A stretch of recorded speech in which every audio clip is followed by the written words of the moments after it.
Après combien de temps le SP500 dépasse le rendement du FTQ et son 30%? Je sais pas ce que tu veux dire après combien de temps, là, mais dans le sens que ton rendement moyen, si tu regardes les 10 dernières années, mettons, puis tu prends en considération le FTQ et son 30%, le SP500 a été meilleur, mais le FTQ vient comme être quand même un placement pas pire quand tu prends en considération cette chose d'impôt-là. Par contre, le FTQ, c'est de l'argent qui est gelé là. Fait que tu sais, c'est comme le SP500, tu peux, tu sais, un fonds initial, tu peux y toucher quand tu veux, tu sais. Fait que ça dépend c'est quoi que tes objectifs puis tout le kit. Mais après combien de temps le SP500 dépasse le rendement du FTQ, ben, je veux dire, sur les 10 dernières années, il l'a dépassé. Puis comme l'année prochaine, on ne sait pas, on peut pas le savoir. Fait que je suis pas sûr de peut-être d'avoir bien compris ta question, mais en tout cas, c'est ce que j'ai à dire là, sur ça. Action canadienne Edge ou en dollars US? Écoute, moi j'aime ça pas me casser la tête, fait que je reste en canadien parce que là tu veux pas te retrouver à spéculer le taux de change puis tout. Fait que moi j'aime bien ça, garder ça très simple. Fait que quand t'es en canadien, ben ça te fait juste une étape de moins, puis comme des fois ça peut même t'avantager parce qu'on sait pas qu'est-ce qui va arriver avec le dollar puis tout ça. Fait que souvent la simplicité c'est la clé. Là, pour la grande majorité des gens, là, je veux dire, la plupart du monde qui essaye de se compliquer la vie vont faire juste moins d'argent. Puis les quelques personnes qui se compliquent la vie et qui vont être capables d'en faire plus, c'est probablement pas du monde qui sont en train d'écouter le live en ce moment, parce qu'ils ont des connaissances très avancées, puis c'est ça. Fait que tout ce que j'ai à dire là-dessus. Puis-je utiliser le programme REP en étant étudiant à temps partiel? Le REP, c'est faut que tu sois inscrit dans un programme à temps plein, mais que c'est considéré temps plein par le programme. Fait que ce que tu peux vérifier, c'est combien d'heures que ça prend pour être considéré à temps plein. Puis des fois, ben, peut-être qu'il te manque juste un cours de 2 heures pour comme, puis là, tu peux l'ajouter. Fait que temps partiel, non, mais ton cours temps plein, dans un cours, ça peut être considéré comme 12 heures, puis dans un autre, ça peut être 16 heures. Fait que ça dépend du cours, dans le fond, puis c'est quoi la définition de temps plein pour ce cours-là. Mais ça vaut vraiment la peine de checker. Parce que des fois, tu peux te retrouver à pas être à grand chose que tout soit correct, que tu puisses justement le faire. Fait que vraiment, là, ce serait super pertinent que tu checkes ça. Ok, t'as peur. Je t'ai rendu, là, ça a comme popé. T'as peur. Je t'ai rendu où? Ok, je suis là. Bon. Bonsoir, ma fille a 16 ans et a commencé à travailler en tant qu'étudiante et elle aimerait épargner au moins 50% de son salaire. Colin, ça, j'aime ça! Quelqu'un en bas de 18 ans qui place 50% parce qu'il profite du fait qu'il est chez ses parents. Nice! Que lui conseillez-vous comme placement sur le long terme? OK, à 16 ans, dans le fond, premièrement, si ces régimes épargne-études ne sont pas maximisés, la première place à le mettre, c'est là-dedans. Fait que je ne sais pas si vous l'avez maximisé pour votre fille, les régimes épargne-études. S'il reste de la place à mettre, on commence avec les régimes épargne-études. Fait que là, si elle a 16 ans et qu'elle va avoir, mettons, 17 ans l'année prochaine, elle peut cotiser encore 2500 cette année puis 2500 l'année prochaine pour avoir droit aux subventions. Puis s'il y a du retard de fait, parce qu'elle a, mettons, vous n'avez pas maximisé depuis le début, depuis qu'elle est née, puis il y a du retard à rattraper, ben là, elle peut cotiser 5 000 cette année puis 5 000 l'année prochaine parce qu'on peut rattraper une année à la fois dans les régimes épargne-études. Donc, si elle met 10 000 dans les 2 prochaines années, ben c'est 3 000 qu'elle ramasse à terre, dans même le 30% that's it. Fait que ça, c'est clairement la meilleure place où elle peut mettre son argent pour commencer. Si le REE est déjà maximisé, à ce moment-là, elle pourrait s'ouvrir un compte non enregistré. Ben, c'est vous qu'il faut qu'il l'ouvrez. Puis là, comme à 18 ans, ben, elle peut le transférer. Mais après ça, elle place ça dans des produits qu'on ne se casse pas la tête, comme je parle depuis le début. Donc, vous pouvez commencer à aller regarder les FNB indiciels, les portefeuilles de FNB indiciels, des choses comme ça, des fonds d'action. Donc, si c'est pour du long terme que vous avez dit, donc moi, long terme, je considère que c'est 10 ans et plus, ben, des produits qui investissent dans des actions qui sont majoritairement en actions, surtout qu'elle a 16 ans. Fait que c'est comme, elle a le temps en masse en avant d'elle. Donc, ouais, majoritairement en actions, dans des produits qu'on ne se casse pas la tête. Fait que je vous laisse aller faire vos recherches, mais ça va être ça. Fait que régime épargne-études, si il n'est pas maxé, puis après ça, c'est non enregistré, puis il pourrait même aussi, vous pourriez le mettre dans votre CELI à vous, mettons, si, exemple, vous avez de l'espace en masse, puis après ça, lui redonner à 18 ans l'argent qui est dans le CELI, fait que pendant 2 ans, l'argent est à l'abri de l'impôt. Tu sais, ça peut être ça, là, si vous lui redonnez à 18 ans, là, ça peut être une option. Après ça, à 18 ans, il va avoir son CELI à maximiser, puis son CELIAP, évidemment, quand on a 18 ans. Là, si elle a du non enregistré, mettons, ben, elle switch ça là-dedans, ou elle peut sortir son régime épargne-études. L'argent qui sert pas aux études peut aller dans le CELI puis dans le CELIAP. Fait que ça va être ça, les étapes à faire rendues à 18 ans. Si j'ai 400 000 en CELI, est-ce que je peux le transférer en totalité dans un CPG, dans un CELI? Oui, vous pouvez mettre 400 000 d'un CPG dans un CELI, mais je pense pas que c'est une très bonne idée. Là. Ça dépend de vos objectifs puis tout, mais oui, c'est possible. Est-ce que c'est une bonne option? Ça reste à discuter, mais oui, ça serait possible. Alors, on peut toujours prendre des CPG en tout temps, puis n'importe quel type de placement en tout temps. Là. Quel est le meilleur compte de placement si tu ne veux pas investir en immobilier à travers un CELIAP?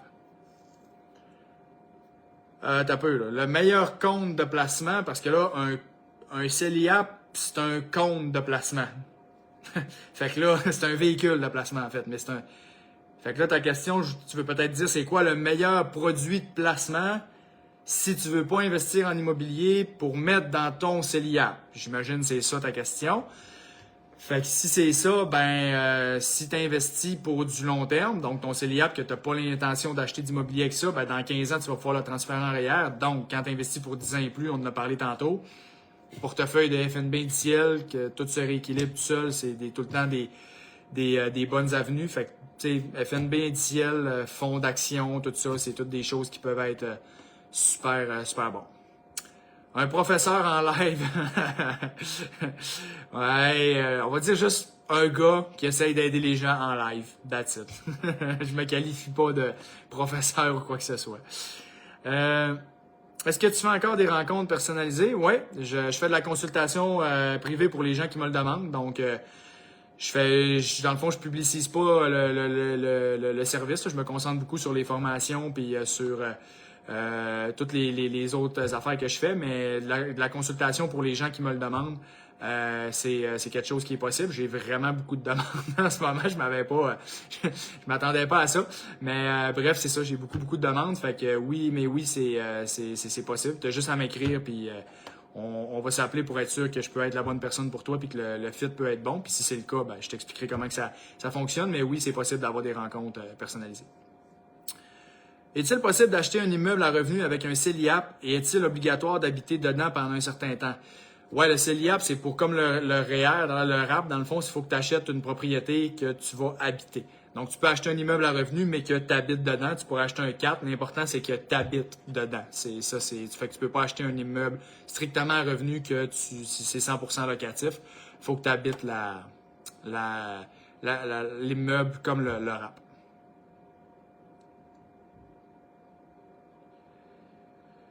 Je crois, écrivez un peu mieux votre réponse, c'est certain. Est-ce que c'est mieux d'acheter une action américaine en USD ou à cause des frais de change? Ouais, j'ai répondu à cette question-là tantôt, là, fait que je me répéterai pas, là, j'imagine que tu étais là. Est-ce que je paye des frais avec mon conseiller si je prends seulement des épargnes à terme et des PLGM? Est-il inclus dans le taux d'intérêt? Non, ça, c'est des produits que tu n'as pas...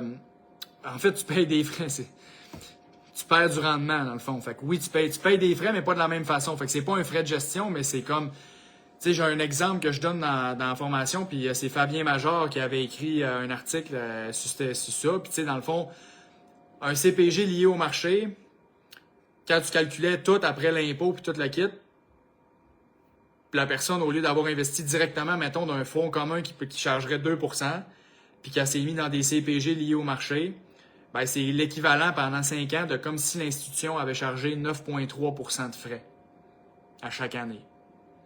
Fait que non, tu ne payes pas de frais de gestion, mais tu perds pas mal plus que ça en rendement puis en tout ce que tu fais pas à cause de tous les petits twists qu'il y a dans les CPG liés au marché, qui sont des produits que je n'apprécie pas vraiment beaucoup. Je pense qu'il y a beaucoup de gens qui le savent que je suis pas grand fan des CPG. Salut, j'ai un ETF VOO au lieu de VFV parce que les frais de gestion sont 3 fois moins chers. Est-ce que c'est un bon choix? Les frais, tu sais, je veux dire, oui, c'est bon, mais en fait, c'est parce que les frais de gestion 3 fois moins chers, c'est tout le temps On s'entend que quand tu es dans des fonds indiciels, c'est des bagatelles. Là. Fait que je veux dire, c'est quand même que tu payes 0,05, 0,6 de moins. C'est pas super important, mais en plus, c'est pas juste ça. C'est que dans le fond, le frais de gestion, là, techniquement, là, mettons qu'on fait ça simple. Là. S'il y avait un fonds, là, mettons, qui chargeait 10% de frais de gestion, exemple. OK, c'est impossible, là, mais mettons. Puis que ton rendement net que tu fais, c'était 15%. Ben, on s'entend-tu que t'es mieux de payer le frais de gestion à 10% parce que tu vas faire 15% net, tu comprends? Fait que le frais de gestion, c'est comme... Faut pas que tu checkes juste ça, parce que si tu dis je paye 3 fois moins de frais de gestion, je fais 3 fois moins de rendement, c'est pas bon, tu comprends? C'est comme, oui, souvent, à produit égal, lui qui va coûter moins cher le frais de gestion va te rapporter les meilleurs rendements à produit égal. Mettons que tu compares un fonds d'action américaine à un FNB indiciel SP500, ben le FNB indiciel SP500 va probablement faire 2-3% de rendement de plus s'il coûte 2-3% de frais de gestion de moins. Ça va souvent être ça sur le long terme, les chiffres. Mais là, quand tu parles des fonds que tu m'as donnés, c'est comme, tu sais, ta différence va être minime. Fait que l'important, c'est juste qu'il faut pas que tu penses que si tu payes moins de frais, automatiquement, tu vas faire mieux. Ça dépend du produit, parce que tu pourrais payer des produits qui coûtent vraiment pas cher, mais que le rendement il est très moyen, ce qui n'est pas le cas dans les fonds que tu me dis, là, mais c'est ça. Fait que oui, c'est bon de payer le moins de frais possible, mais faut pas que tu ailles te priver du rendement pour avoir moins de frais. C'est tout le temps ton rendement net qui est important au final. Il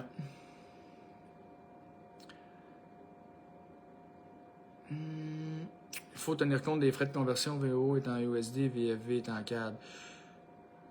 Ouais, c'est bon, Michael, bon point, effectivement, c'est ça.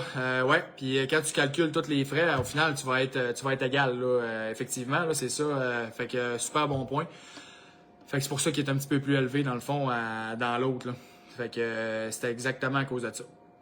Tu conseilles quoi niveau fiscalité? Mieux se faire enlever plus d'impôts sur tes payes ou mettre le surplus qu'on doit payer dans un REER? Je mettrais le surplus dans un REER parce que si tu le fais prélever directement sur ta paye, c'est que tu vas donner l'argent tout de suite au gouvernement. T'aimes-tu ça, donner de l'argent au gouvernement?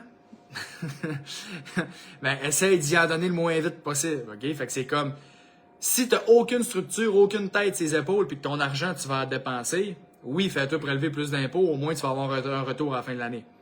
Mais sinon, si tu veux la mettre, tu me dis, c'est soit option A, je me fais prélever plus d'impôts, ou sinon, je vais mettre le montant en REER, mets-le en REER. Parce que tu le fais travailler pour toi dès maintenant, au lieu de le donner au gouvernement qui te rapporte zéro, tu comprends? Fait que mets-le en REER, c'est sûr, c'est sûr. Ça dépend de la vision que tu as du REER, de la stratégie de décaissement que tu auras, mais garde en tête que ton REER génère ce que tu envoies le plus. Ah, ben écoute, c'est carrément ça, Myriam, que je n'avais pas vu ton commentaire, mais on pense pareil. J'ai 51 ans, merci de ton éclaircissement. J'ai un fonds commun avec Banque Nationale dans mon REER. Est-ce que je peux sortir et le mettre dans un FNB tout en un comme un exemple sur le site de Wealthsimple sans que ça me touche côté fiscal? Oui, absolument. Quand tu transfères, mettons, un REER d'institution d'une banque X, mettons, à Wealthsimple, ben, il faut juste que tu fasses une demande de transfert. Puis, dans le fond, ta demande de transfert, ça va juste faire glisser ton REER de banque X à Wealthsimple. That's it. Aucun impact fiscal. Puis c'est aussi simple que ça. Fait qu'il faut juste que tu t'assures que c'est bel et bien une demande de transfert que tu as faite et non un retrait. Fait que quand tu fais une demande de transfert, il n'y a pas de problème. Si je veux savoir si je suis sur la bonne voie pour la retraite, est-ce que je peux en discuter avec toi? Oui, absolument. Tu peux m'écrire un message, comme je disais tantôt, puis je vais t'appeler pour savoir qu'est-ce que tu as besoin, puis être sûr que je peux être la bonne personne pour toi. Puis si c'est le cas, ben, je vais pouvoir t'expliquer comment ça fonctionne. Puis that's it. Fait que t'as juste à m'écrire, puis on va regarder ça, ça va me faire plaisir. Ouais, je veux en donner le moins possible. OK, bah ça, on a répondu tantôt. Parfait. Fait qu'on va refresh les commentaires.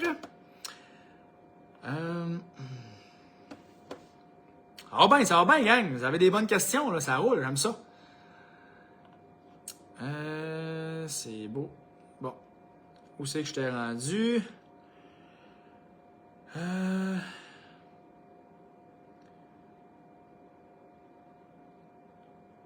OK, bon, je t'ai rendu là. Possible. OK, c'est bon. XQT, XQQ ou VFF pour un 10 ans, lequel est le plus varié, tu me conseilles? Je te conseille pas, je fais pas de recommandations de placement. Je veux dire, c'est toujours à toi de décider. Toutes les options que tu me dis là, ça peut avoir du bon sens. Ça dépend de plusieurs facteurs. La seule chose que je vais te dire, c'est choisis-en un, puis casse-toi pas la tête. Comme un que tu as confiance, que toi tu juges, que tu as évalué, puis tu trouves que ça fait du sens, puis achète celui-là, puis garde-les. That's it. Garde ça simple, comme je dis très souvent. Mais je te dirais pas lequel choisir, ça t'appartient.